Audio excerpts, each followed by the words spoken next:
Beginning something is always the hardest. I thought about beginning this at New Year's, and then I didn't. And then I thought about starting this in the spring, and I didn't. And then I started thinking about starting this in the summer, but I didn't.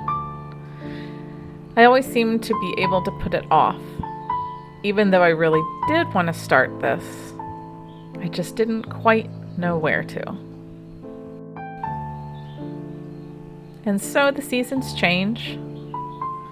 The flowers came, the flowers went. The sunshine came, the sunshine went.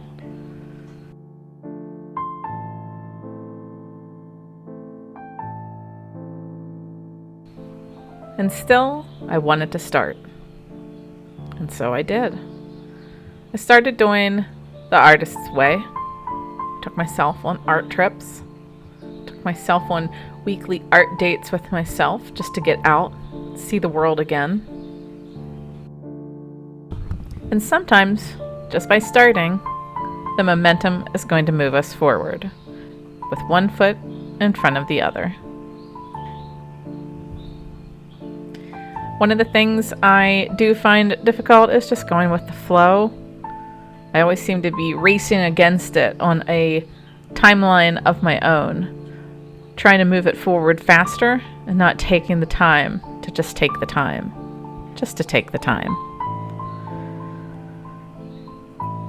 And so we found ourselves at summer and still not starting.